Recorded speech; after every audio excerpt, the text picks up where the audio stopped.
오늘은 교회력으로 성령 강림주일입니다. 이 성령이 강림한다고 하는 것은 예수님께서 이미 제자들에게 여러 번 말씀하셨습니다. 예수님이 받으실 순환, 또 예수님이 다시 살아날 부활, 그리고 그 후에 성령이 임하는 성령 강림, 이 모든 것들은 이미 예수님이 십자가에 돌아가시기 전에 제자들에게 다 알려준 말씀들입니다.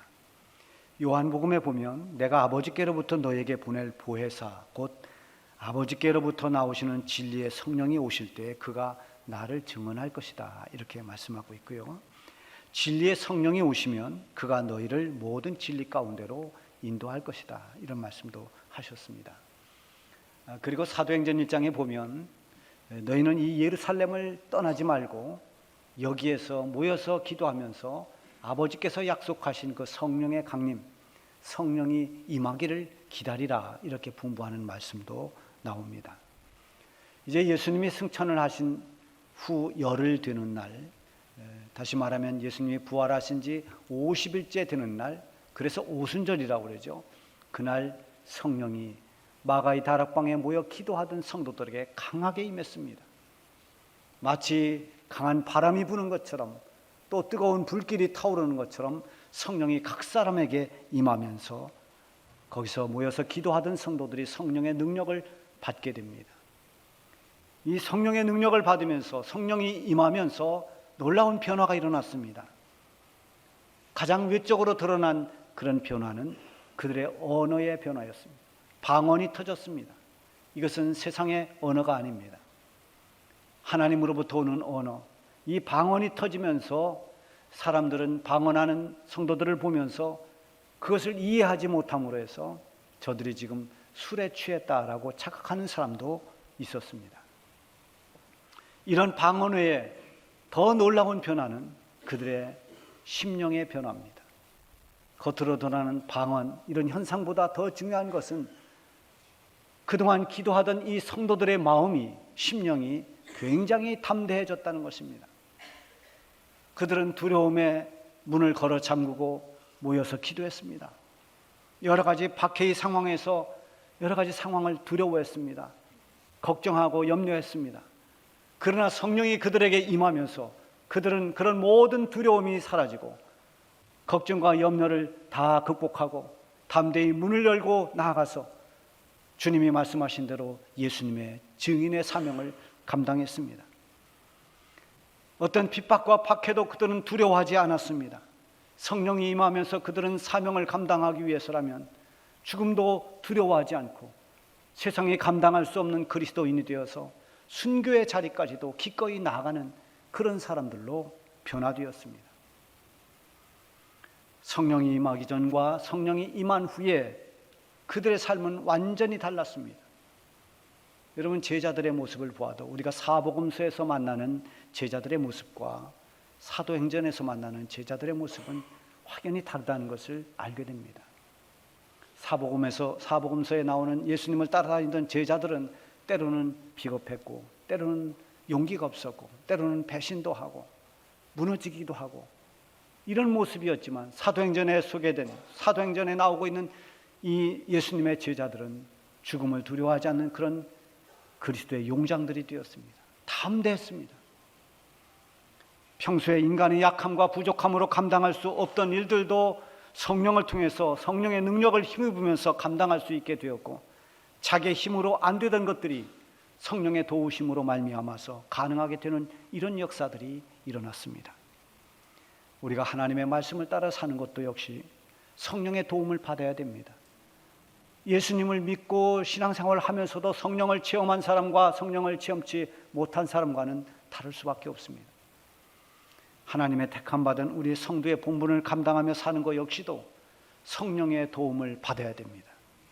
오늘 본문에 나오는 말씀은 하나님의 택함받은 사람들이 살아야 할 중요한 삶을 말씀하고 있습니다. 이 역시도 우리의 의지만으로는 하기가 어려운 일들입니다. 그러나 성령의 도움으로 말미암아 우리가 마땅히 살아야 할 성도의 삶이라고 할 수 있습니다. 그 첫 번째 삶이 용서하는 사람으로 살라는 것입니다. 13절에 보면 누가 누구에게 불만이 있거든 서로 용납하여 피차 용서하되 주께서 너희를 용서하신 것 같이 너희도 그리하고, 주님께서 너희를 용서한 것처럼 너희도 용서하며 살아라. 여러분, 사람 관계가 비틀렸을 때, 관계가 깨질 때, 어떤 깊은 상처를 주거나 또는 정말 상상하기 어려운 그런 배신을 하거나 큰 어떤 손해를 입히거나 이랬을 때 얼마나 큰 상처가 됩니까? 그래서 상대방을 미워하게 됩니다. 그 사람을 생각만 해도 분한 마음이 들어갑니다. 그래서 증오심이 점점 더 커지면서 그 관계가 갈등 관계로 갑니다. 이럴 때 쉽게 용서가 되질 않습니다.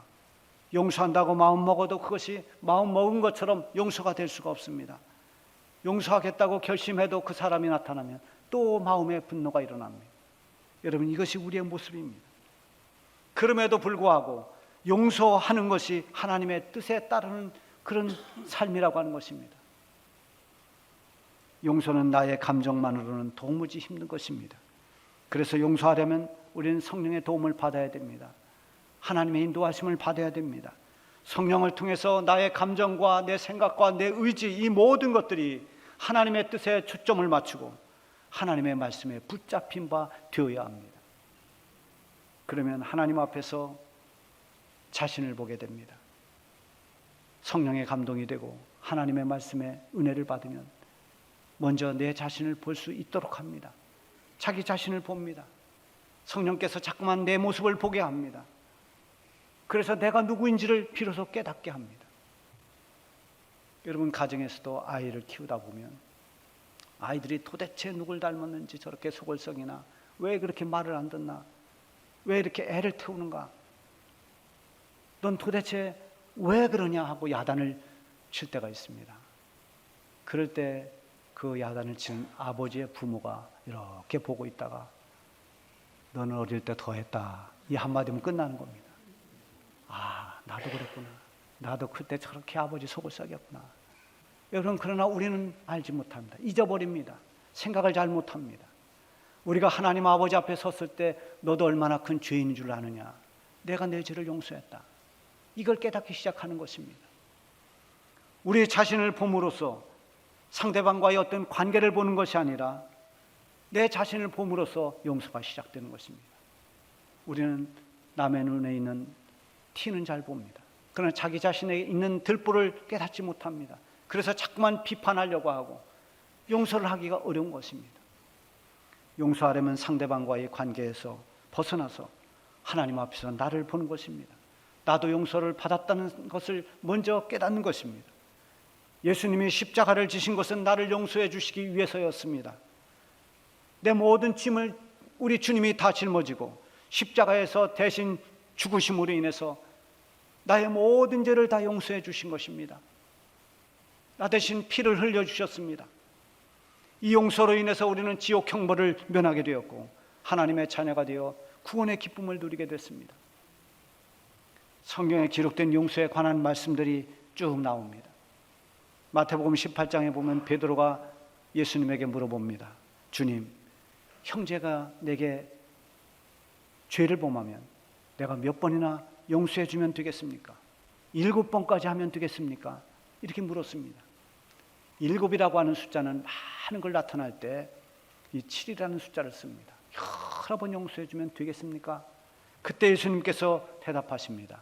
7번이 아니라 7번을 70번씩이라도 용서해 줄지니라.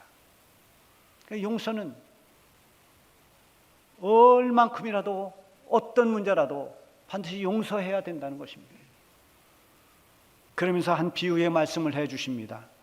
어떤 사람이 주인으로부터 1만 달란트를 빚졌습니다. 여러분, 달란트는 굉장히 큰 돈의 단위입니다. 근데 이 달란트를 1만 달란트를 빚을 졌는데 도무지 갚을 길이 없습니다. 평생을 애를 써도 갚을 수 없는 그런 많은 돈입니다. 그래서 주인이 불쌍히 여기고 그 빚을 다 탕감해 줬습니다. 없던 걸로 하겠다. 이 1만 달란트의 빚을 탕감받은 이 사람이 돌아오다 한 사람을 만납니다. 그 사람은 자기에게 빚진 사람입니다. 그 사람이 진 빚은 100데나리온입니다. 데나리온은 달란트에 비하면 아주 적은 돈입니다. 그도 역시 갚을 길이 없어서 호소하지만 들어주지 않습니다. 그리고 그를 옥에 집어넣습니다. 이 사실을 주인이 알고 탕감받은 모든 걸 취소하고 그를 감옥 옥에 집어넣었다는 그런 비유의 말씀을 예수님이 해주십니다. 그러면서 마태복음 18장 35절에 이렇게 말씀하세요.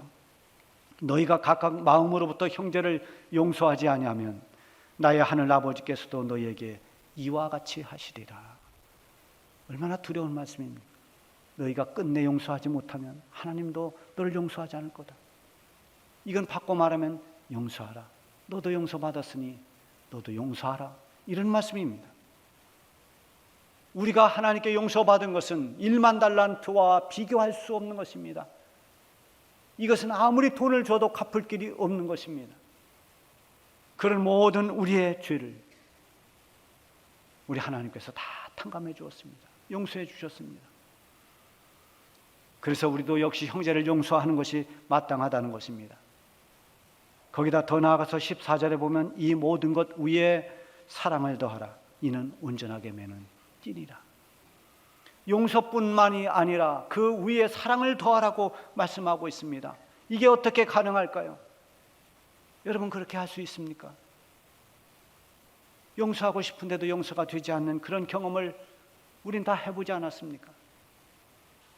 용서도 힘든데 거기에 사랑을 더하라고 말씀하십니다. 그래서 참된 용서라는 것은 자기의 의지적 노력으로 될 수가 없는 것입니다. 하나님의 은혜를 깊이 깨닫고 성령의 감동을 통해서 우리는 비로소 용서할 수 있습니다. 손양은 목사님이 구속의 은혜에 대한 감격이 항상 살아 있었습니다. 나 같은 죄인 살려주신 하나님 감사합니다.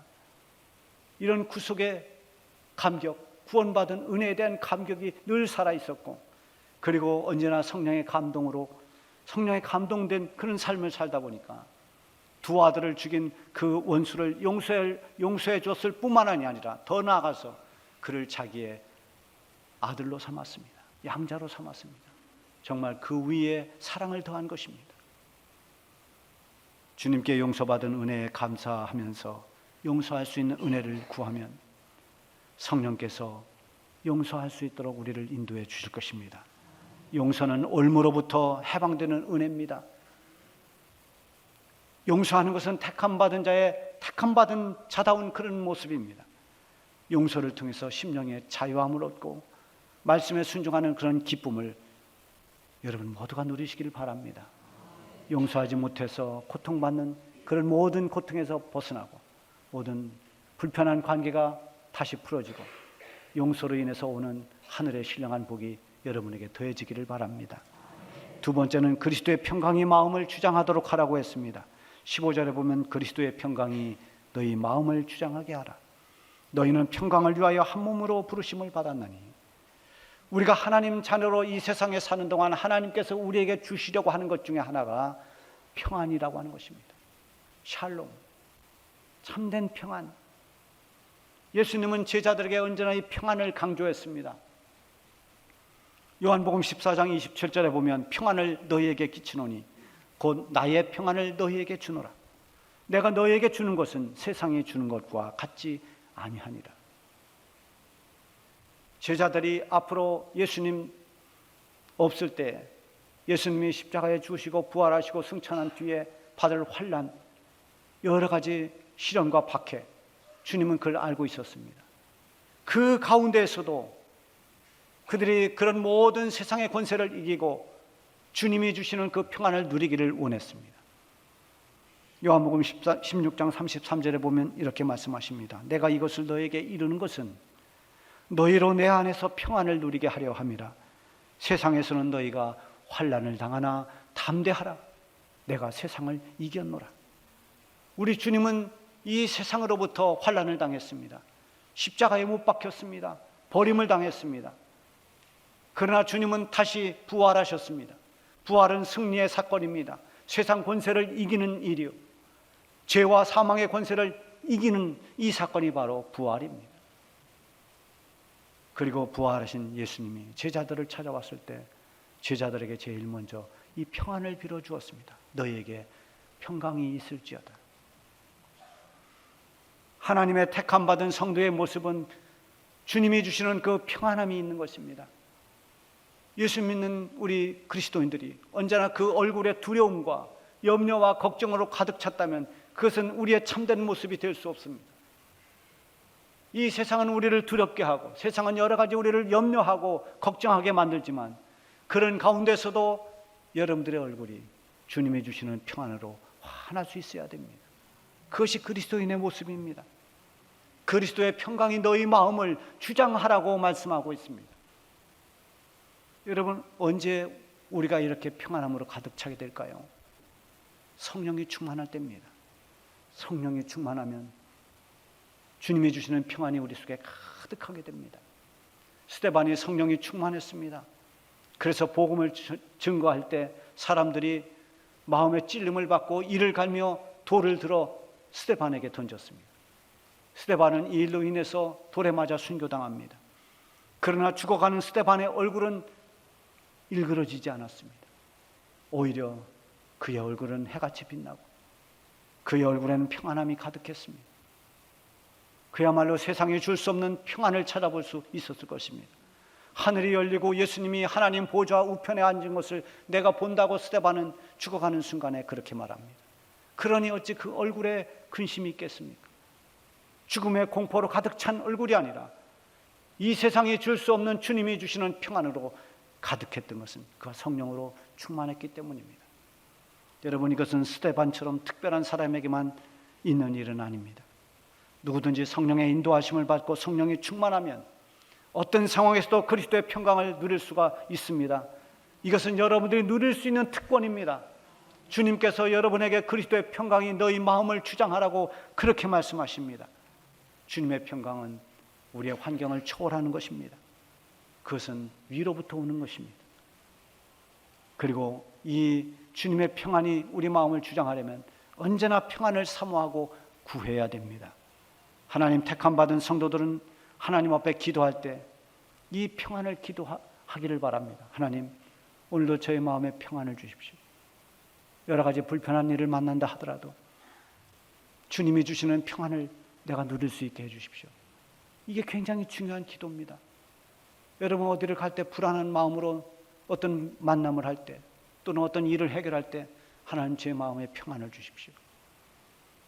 여러분이 하나님 앞에 이렇게 예배 드리러 나올 때 아마 각 사람이 가지고 있는 여러 가지 일들이 있을 겁니다. 오늘 아침에도 걱정하는 일을, 또 두려운 일, 또 마음 상하는 일, 이런 일을 가지고 나온 사람들도 있을 겁니다. 그러나 예배하는 이 시간 성령이 임하고 성령이 우리를 다스릴 때 나도 모르는 평안이 찾아옵니다. 여러분, 예배를 드리면서 마음이 평안하면 그것은 이미 하나님의 은혜가 터치되는 것입니다. 평안을 구해야 됩니다. 평안을 주세요라고 기도해야 됩니다. 그것은 우리 자신의 평안을 위해서 기도할 뿐만 아니라 우리의 가족의 평안을 기도해야 합니다. 우리 가정의 평안을, 또 우리 교회의 평안을, 이 사회의 평안을, 이 나라의 평안을 위해서 우리는 기도해야 할 책임이 있습니다. 평안을 구할 뿐만 아니라 내 평안뿐만이 아니라 내가 속해 있는 가정과 공동체와 나라를 위해 평안을 구해야 됩니다. 누가복음 10장 5절 6절에 보면 어느 집에 들어가든지 먼저 말하되 이 집이 평안할지어다 하라. 만일 평안을 받을 사람이 거기에 있으면 너희의 평안이 그에게 머물 것이요 그렇지 않으면 너희에게로 돌아오리라. 어느 집에 가든지 그 집을 위해서 평안을 빌어주라는 것입니다. 하나님이 이 집에 평안을 주시옵소서. 그 평안이 그 집에 합당하면 그 집에 빌어준 평안이 임할 것이요 그 집이 그 평안을 받기에 합당치 않으면 내가 빌었던 그 평안이 너에게 돌아올 것이다 라고 말씀하고 있습니다. 왜 이렇게 평안을 강조할까요? 마음에 평안이 없으면 모든 것을 제대로 감당할 수가 없습니다. 사람 관계가 깨지고 신앙생활도 안정을 찾기가 어렵습니다. 평안할 때 이해와 배려심이 깊어집니다. 평안할 때 주님과의 관계가 좋아집니다. 평안하면 사람과의 관계도 훨씬 나아집니다. 평안에서 오는 유익은 한두 가지가 아닙니다. 주 안에서 평안을 누리는 모습, 그것이 하나님의 택함 받은 사람의 진정한 모습입니다. 그리스도의 평안이 여러분 가운데 충만하기를 바랍니다. 그리고 세 번째는 택함 받은 자들의 삶이 감사의 삶이 되어야 한다는 것입니다. 오늘 본문 15절 하반절에 보면 너희는 또한 감사하는 자가 되라. 16절 하반절에도 감사하는 마음으로 하나님을 찬양하고 17절에도 또 무엇을 하든지 말에나 일에나 주 예수의 이름으로 하고 그를 힘입어 하나님 아버지께 감사하라. 15절, 16절, 17절 매 절마다 감사를 강조하고 있습니다. 예수님을 믿고 성령의 감동을 받으면, 은혜를 받으면 변화되는 것 가운데 하나가 언어입니다. 말이 바뀝니다. 말이 달라집니다. 말이라고 하는 것은 그 사람의 마음에서 나오는 것입니다. 그 사람의 생각에서 나오는 것입니다. 하나님의 은혜를 모르다가 은혜를 받고 나면 생각이 달라집니다. 그 마음이 변화됩니다. 그러니까 말도 자연스럽게 달라집니다. 무엇보다도 그 말의 특징 가운데 하나가 무엇이냐면 전에는 입만 열면 불평하던 사람이 은혜를 받고 나면 감사의 말이 나오기 시작합니다. 성령의 감동을 받으면, 은혜를 받으면 자꾸만 감사가 자기 입술에서 터져 나옵니다. 그래서 어느새 입술에 감사의 열매를 맺게 되는 것입니다. 이런 감사 역시도 그 원인을 내 형편에서, 내 조건에서 찾는 것이 아닙니다. 감사의 원인은 하나님으로부터 오는 것입니다. 그래서 우리 성도들의 감사를 그럼에도 불구하고의 감사라고 그렇게 말합니다. 내가 가난함에도 불구하고, 내가 지금 비록 실패했음에도 불구하고, 지금 비록 많이 힘들고 어려움에도 불구하고, 그럼에도 불구하고 감사할 수 있는 것은 그것은 하나님께서 우리 그리스도인들에게 주는 그런 축복의 감사입니다. 이 감사를 누리라는 것입니다. 이렇게 감사하며 살라는 것입니다. 여러분, 이렇게 하나님의 택함 받은 자로 용서하며 살고 주님의 평강을 누리며 살고 그리고 감사하며 사는 이 삶이 우리가 살아야 할 마땅한 삶이기는 하지만 이런 삶이 결코 그렇게 쉽고 간단한 것만은 아닙니다. 그러나 이 삶이 쉽지 않다고 해서 이 삶을 포기하거나 이 삶을 외면해서는 안 됩니다. 이것은 반드시 우리가 하나님의 부름받은 모든 성도들이 비록 어렵더라도 반드시 실천하고 지키며 살아야 할 우리 성도의 본분입니다. 그러기 위해서 오늘 1절에 나오는 두 가지를 꼭 마음에 새겨야 됩니다. 하나는 너희는 하나님이 택하셨다라는 것입니다. 나는 하나님이 택한 사람이다. 우리 성도는 모두 누구도 예외 없이 하나님이 택한 사람입니다. 세상의 많은 사람 가운데 나를 택했습니다. 나를 택하셔서 내게 은혜를 베풀어 주셨습니다. 내게 모든 죄와 허물을 덮어주시고 구원의 은총을 베풀어 주셨습니다. 이게 택함 받은 은혜입니다. 여러분, 내가 택함 받았다 하면 우리는 마음이 넓어집니다. 그래, 나는 하나님께 택함 받은 사람이다. 또 하나 있습니다. 하나님의 사랑을 받고 있다는 것입니다. 지금도 여전히 하나님 사랑을 받고 있다는 것입니다. 하나님이 나를 사랑하면 우리는 더 이상 바랄 것이 없는 것입니다. 이보다 더 귀한 것은 없습니다. 하나님의 나를 향한 사랑은 지금도 계속 현재 진행형입니다. 지금도 여전히 하나님은 저와 여러분을 사랑하십니다. 하나님 사랑을 우리는 받고 있습니다. 하나님 사랑하시기에 나를 용서해 주셨고 나를 긍휼히 여겨 주셨고 내게 필요한 은혜를 주시면서 지금도 여전히 사랑으로 내 삶의 걸음걸음을 인도하고 계시는 것입니다. 그러므로 이제는 하나님의 택함 받은 자처럼 하나님의 사랑을 받고 있는 사람처럼 그렇게 살라는 것입니다. 그것이 바로 용서하는 삶이요, 평안을 누리는 삶이요, 감사하며 살아가는 삶입니다. 성령의 능력을 힘입어서 이런 삶을 살아가는 우리 주중가족들이 다 되시기를 바랍니다. 기도하겠습니다.